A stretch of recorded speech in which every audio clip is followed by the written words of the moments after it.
Hi everyone, this is Josh Kulp.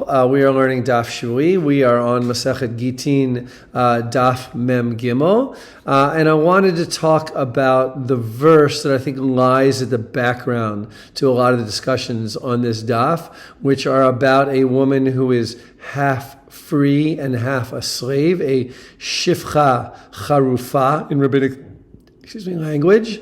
So Leviticus 19:20, I'm going to read it in Hebrew and translate carefully. Ve'ish ki yishkav et isha shichvat zera. So a man who has carnal relations with a woman. Shichvat zera is a seminal emission, meaning they had sex together. Vehi shivcha nechrefet reish.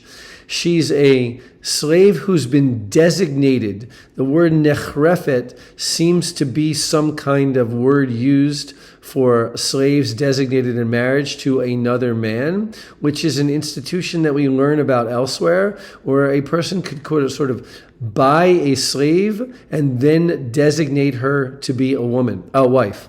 That seems to happen also something very similar in Exodus 21, although the term is a little bit different there. Vehefdeh lo niftata. She has not been redeemed. This is the simple pshat of the verse, is that she has not been redeemed and her freedom has not been given to her. Bikoret tiyeh lo yumtu ki lochu pasha. There should be some kind of reckoning, a financial reckoning, meaning the man who committed adultery with her should have to pay a financial penalty. The two of them are not considered full adulterers, lo yumtu. They don't get the death penalty as adulterers would, because they have not been freed. That seems to be the way that Rabbi Yishmael interprets the verse, and it is alluded to in our chapter, that Rabbi Yishmael thinks this is a regular slave woman who has been designated to a man. According to Rabbi Yishmael, these are not full erusin, full betrothal. They don't have the same consequences because Rashi explains the institution of betrothal applies only to Jews, according to Rabbi Yishmael. But Rabbi Akiva reads this in a more creative way.